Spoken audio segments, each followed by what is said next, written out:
El día de hoy vamos a hablar acerca de el lugar que tenemos en el mundo como región latinoamericana. Bueno, en primer lugar, debemos hablar acerca de esa visión o ese estereotipo que se tiene acerca de Latinoamérica. Se nos ve como una región subdesarrollada, como países tercermundistas, a diferencia de aquellos países que no se ven de esa manera, por ejemplo, Estados Unidos, los países europeos, que se ven como países que son desarrollados, que son del primer mundo, como le llaman, y esto se debe a que nosotros tenemos una dependencia hacia ellos, económica, política, etcétera, que no solamente nace de la época actual, sino que está presente de la conquista, la dependencia que le teníamos a Europa desde la conquista. Entonces, eh, por esta razón, todas las problemáticas o todas esas crisis que estos países puedan tener también nos afectan directamente a nosotros debido a la dependencia. Y hoy en día, gracias a la globalización, ese reflejo o ese impacto que tienen las problemáticas de otros países alrededor del mundo que nos afectan no solamente a nosotros, sino a todos en general, se da aún más. Un gran ejemplo de esto es la crisis mundial económica que hubo en el 2008, que comenzó con la caída de Lehman Brothers, que era un banco de inversiones estadounidense, que solamente su caída fue el reflejo del estallido de esa burbuja inmobiliaria que estaba creciendo y que no solamente permitió de que ese banco tuviera una crisis, sino que también otras entidades financieras de ese país tuvieran o entraran en crisis. Y por esta razón se dio un derrumbe en la bolsa de valores que no solamente afectó a Estados Unidos, sino que afectó a todos los países del mundo, incluyendo los países latinoamericanos. Y por esto el gobierno estadounidense tuvo que invertir o dar a estas entidades bancarias para solventar el problema de unos 700.000 millones de dólares para evitar su quiebre y de que la crisis, pues, de cierta forma comenzara a repararse. Otro gran ejemplo es la crisis de los años 30, que en Estados Unidos se conoció como la Gran Depresión.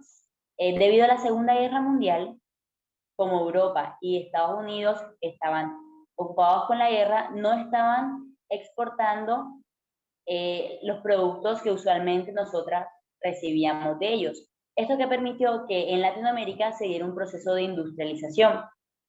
Por lo tanto, ya no solamente nosotros estábamos importando materia prima, sino que también estábamos exportando aquellos productos que anteriormente importábamos de esos países. Entonces, esto también se conoció como una sustitución de importaciones que tuvo un marco legal, es decir, que nuestras leyes cambiaron y nuestro modelo económico cambió para poder permitir de que nosotros tuviéramos un peso económico en el mundo, en el sentido de que Latinoamérica comenzó a ser el proveedor del 24% de las importaciones agrícolas mundiales, es decir, eran frutas, verduras, etcétera, que nosotros estábamos exportando para aquellos países que estaban en guerra y que en el momento no tenían como ese proceso de producción. Al mismo tiempo, Latinoamérica tuvo un gran impacto mundial en la parte política, o tuvo una relevancia política con el general Francisco de Miranda, que era un español que tenía una visión tal vez muy idealista en su momento, pero que él consideraba de que Latinoamérica debía ser una región unida. Buscaba que fuéramos una región que tuviera un peso político en el mundo. Así como Estados Unidos logró unirse con las 13 colonias, él buscaba lo mismo con Latinoamérica. Y ese sueño que él tenía, por así decirlo, fue de cierta forma logrado por Simón Bolívar con la Gran Colombia. Sin embargo, con la caída de esa visión de la región unificada, pues no se pudo lograr lo que el general Miranda quería. Y ya ahora viene mi compañero a explicar el resto.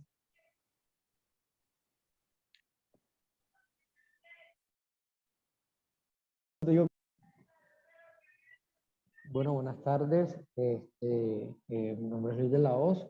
Y bueno, en relación con el lugar que ocupa Latinoamérica en el mundo, tenemos que hablar particularmente de la relación que existe en Latinoamérica entre Colombia, Panamá y todo lo que esto significa. Panamá hacía parte del territorio colombiano y debido a aquella influencia estadounidense, se separa en medio de la construcción del Canal de Panamá y termina pues separándose, independizándose. Aquí tenemos que ver que pues primeramente quien se ocupaba o se hacía cargo de las regalías que dejaba y las ganancias que dejaba el Canal de Panamá era Estados Unidos. Luego de esto, notamos que cuando ya el poder y todo queda sobre Panamá, se esperaría que este país tuviese o fuese próspero económicamente debido a la gran importancia que tiene en Latinoamérica el Canal de Panamá. Y no ha sido así. Para hablar de Panamá, y cuando hablábamos y referenciamos a Panamá en torno a Latinoamérica, tenemos que tener en cuenta que tiene la deuda extranjera más grande de Centroamérica y la segunda más grande después de Cuba. Entonces, en relación a todo esto, podemos decir que cada niño latinoamericano debe $1.400 al nacer. Es decir, que tenemos una deuda demasiado grande con los Estados Unidos. ¿Pero a qué se debe todo eso? ¿Por qué se llega a tal extremo de deberle tanto dinero o deber tanto dinero? Tenemos que tener en cuenta, ya pasando a la siguiente diapositiva, que Estados Unidos tiene, según Eduardo Galeano, esa misión mesiánica, es decir, que quiere andar salvando a todo el mundo quiere andar salvando, a todos los países latinoamericanos lo quiere estar incurriendo, y por eso ahí colocamos la cita de este escritor uruguayo, donde dice que la experiencia histórica demuestra que Estados Unidos, para salvar a sus vecinos latinoamericanos, nos ha llevado a dictaduras atroces, todas en el nombre de la democracia y todas para salvarlos. Hay que entender también el contexto latinoamericano y el contexto mundial. Todas estas guerras mundiales, como lo decía la compañera Keren, y todo lo que se vive en el mundo, o los mal llamados países desarrollados, siempre tienen sus repercusiones dentro de lo que viene siendo Latinoamérica. Lo explicó ella con la Gran Depresión, con la crisis del 2008, y las guerras mundiales no fueron la excepción. Por tanto, Estados Unidos también va a jugar un papel muy importante y se va a meter dentro de una propaganda para apagar aquel nazismo, aquellas propagandas nazi, aquellas propagandas soviéticas dentro de Latinoamérica. Esto ha arrojado muchas guerras en el suelo latinoamericano, por ejemplo, la guerra de las Malvinas entre Argentina e Inglaterra. También se han derivado muchas dictaduras, de las cuales muchas han sido provocadas por Estados Unidos, o Estados Unidos ha sido partícipe en la liberación de estas, y alrededor de 45 intervenciones estadounidenses en suelo latinoamericano.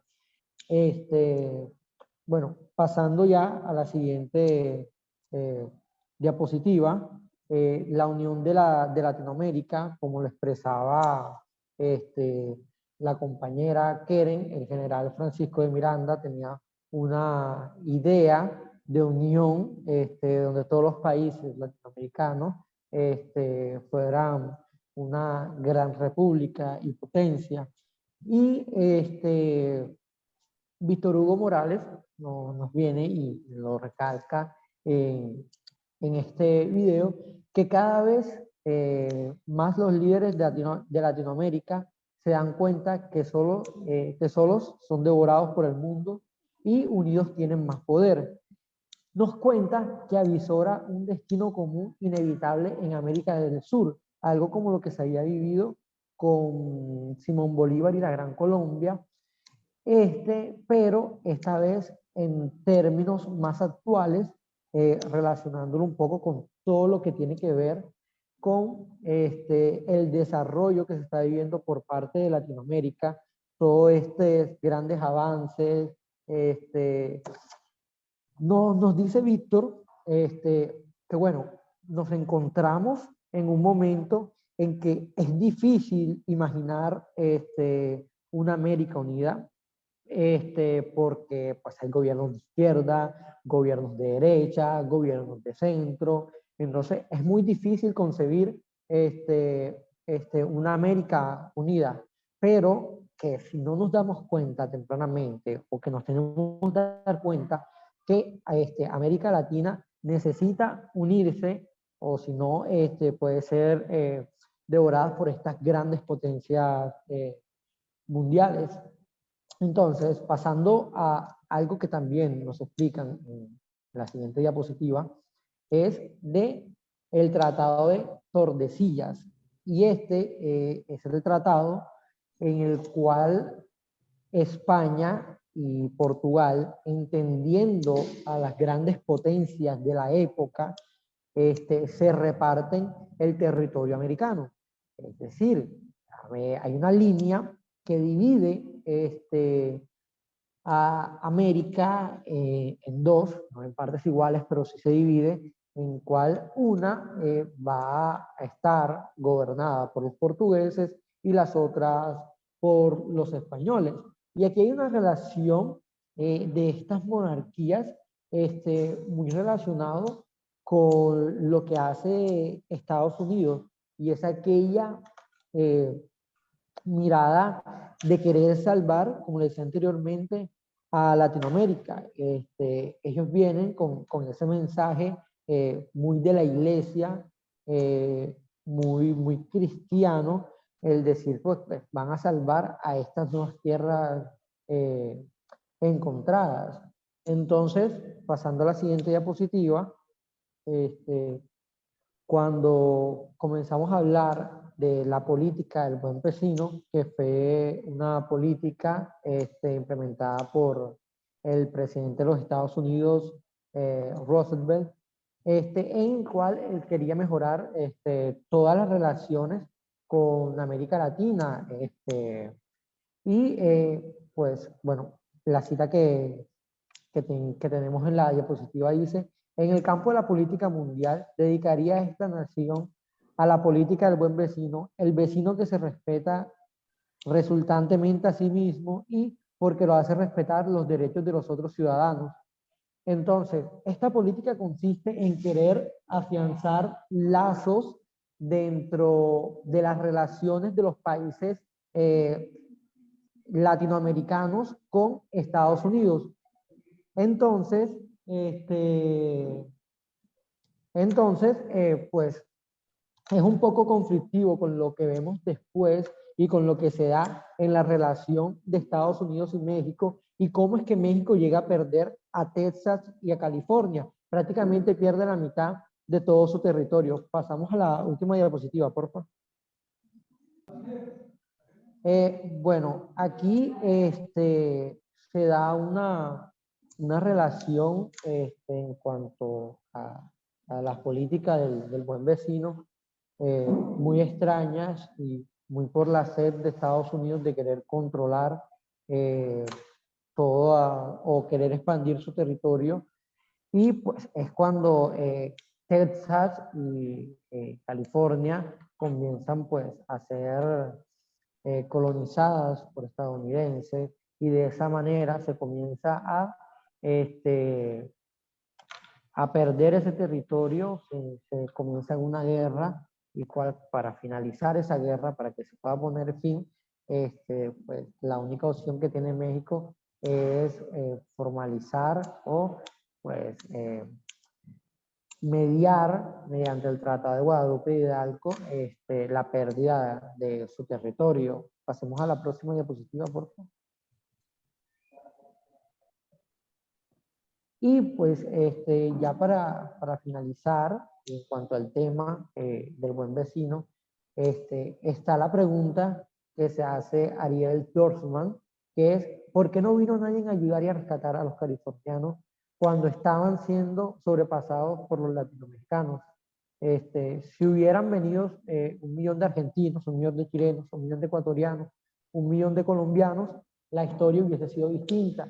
Y es que aquí va en relación con lo que hablábamos anteriormente, y es que Latinoamérica por sí sola, o los países de Latinoamérica por sí solos, no tienen un gran poder y no son muy fuertes solos, pero si se da esa unión y si en aquel momento de guerras entre Estados Unidos y México se diera esa relación entre estos dos, pues ya sería algo totalmente distinto, porque con esa ayuda militar en ese momento hubiese sido otra historia la que estaríamos contando y de pronto la relación entre Latinoamérica estuviese más fuerte y México no hubiese perdido la mitad de su territorio. Ya para finalizar, con la frase que se dice en el documental, que es: la cultura no se impone, sino que se mezcla. Es decir, que ahora mismo no se ve eso de la colonia, la conquista, esos tipos de actos, sino que hay intercambios culturales entre los países, y esa es una forma de poder, una forma de poder entrar a a los otros países, de invadirlos ideológicamente. Entonces, esta ha sido mi intervención. Ahora los dejo con la compañera Alessandra Castro. Ok, entonces, en el documental comienzan a hablarnos sobre esa inmigración que hay de mexicanos en Estados Unidos y habla de que comienza a ver lo que se puede llamar como un cruce, una convergencia entre culturas. Y esto supone dos preguntas. En primer lugar, si se ha llegado al fin de la imposición cultural que estaba tan presente dentro del colonialismo y si ahora en el contexto actual se habla entonces de mezclas entre culturas. Claro que esto supone un debate bastante interesante, pero puedo decir de que efectivamente hay ciertos matices del colonialismo, el colonialismo del poder, que permiten una imposición cultural que ya no se realiza por medio de la violencia, sino más bien se trata de una imposición simbólica. Y lo digo porque aunque haya países que se llaman multiculturales, vemos de que se sigue con ese imaginario social, con esa ideología que corresponde a esa relación conquista-colonia en la cual se excluye y se niega a minorías culturales. Un ejemplo de esto es lo que se vio con la posesión de Petro y de Francia en la presidencia este año, y es que Petro, como pueden ver en la imagen, hace parte o participó en un ritual que hicieron indígenas, y esto tuvo una connotación bastante negativa en el país, sobre todo en la prensa, que lo tachaban como brujería, cuando pues o lo que se hizo más bien con los ritos ancestrales que corresponden a una cosmovisión en específico. Entonces vemos de que aunque en teoría no debería ser así, en la práctica sí pasan este tipo de cosas. Lo que yo creo que lo que sucede es que esta cultura occidental moderna se vende como un modelo, como un prototipo superior, porque se vende como un signo de avance, una representación de avance y de desarrollo. Entonces es por esto que se ha propagado con tanta fuerza alrededor del mundo, y lo que supone es una difícil aceptación de lo propio, pero estos países tienen una gran fascinación por lo externo. Y esto también se da debido a las tendencias globalizadoras y a la interconexión actual, que no solamente abarca el ámbito económico y tecnológico, sino que también hace referencia al consumo simbólico, es decir, comienza a haber un entrecruzamiento cultural. Y es así porque ahora Latinoamérica, conocer las dinámicas culturales y que éstas se extiendan alrededor del mundo no es difícil por medio de la tecnología, las redes sociales, etc. Entonces, podríamos decir que hay una coexistencia, un intercambio entre culturas, más no una homogenización cultural. Y como ya mencionábamos anteriormente, hace referencia a estos desplazamientos migratorios que se dan entre países y las nuevas tecnologías. Ahora bien, un ejemplo perfecto de cómo la globalización, la transnacionalización, el mercado y la más media difunden modos de comportamiento, modos de alimentarse, modos de vestirse, modos de trabajar son el McDonald's y la Coca-Cola. Claramente sabemos de que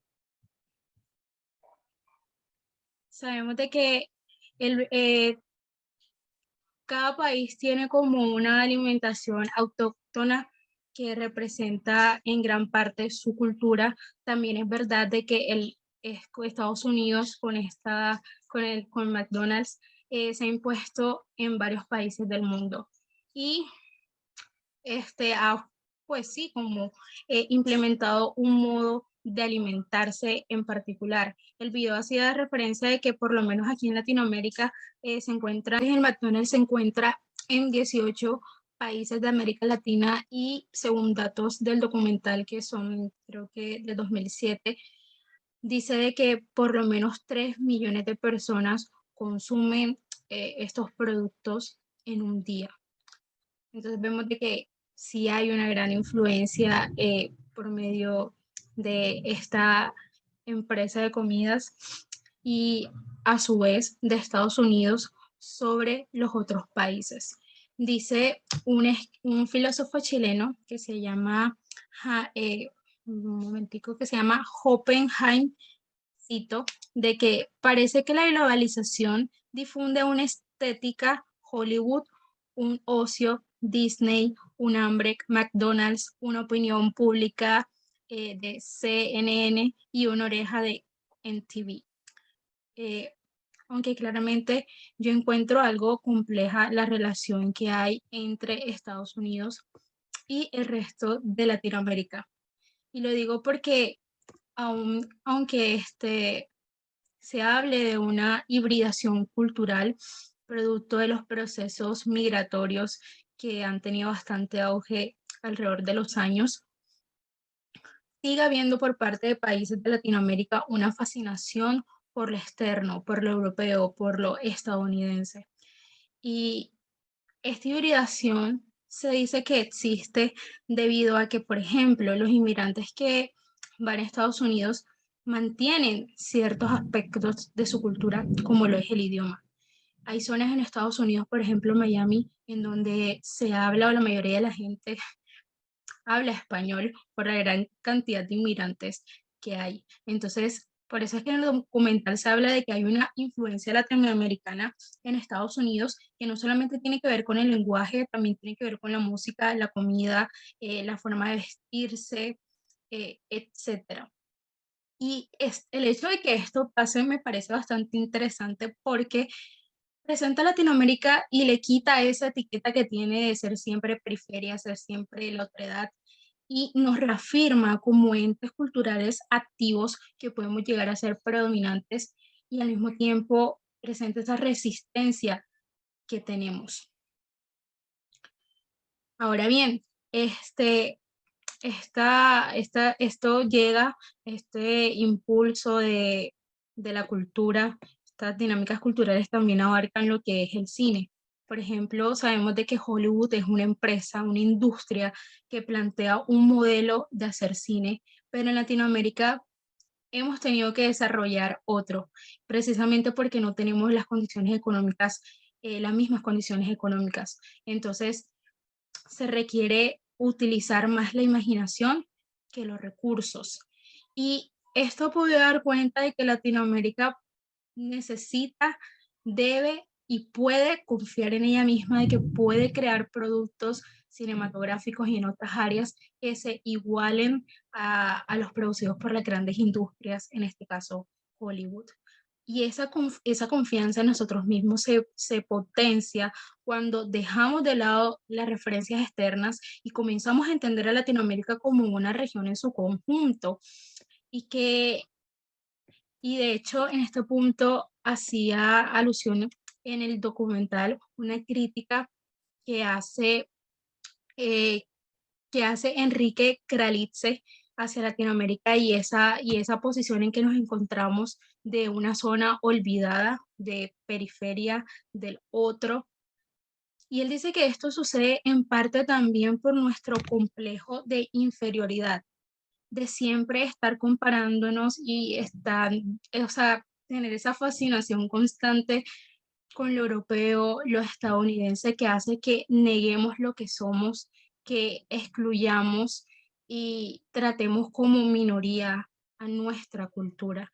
Entonces, yo creo que lo que hace con esta crítica o lo que motiva a hacer es a tener una apropiación cultural, a reconocer lo que somos y, como dice Galeano, a un autodescubrimiento. Es decir, tenemos que saber quiénes somos, de dónde venimos, aprender nuestra historia, pero una historia ya no contada desde la conquista, sino como una historia que nos permita reconocer y apropiarnos de nuestra cultura, de todo el proceso que, pues, de lo que fuimos víctimas y que del cual también tenemos que apropiarnos. Entonces, sí, creo que esa es la invitación al final que llega el video, de conocer lo que somos y valorar nuestra cultura, dejar de decir comentarios tipo, quiero escapar de Latinoamérica o somos países subdesarrollados, es decir, dejar de vernos como inferiores y tratar de sí, de apropiarnos de lo que somos. Entonces, muchas gracias por su atención. Hasta luego.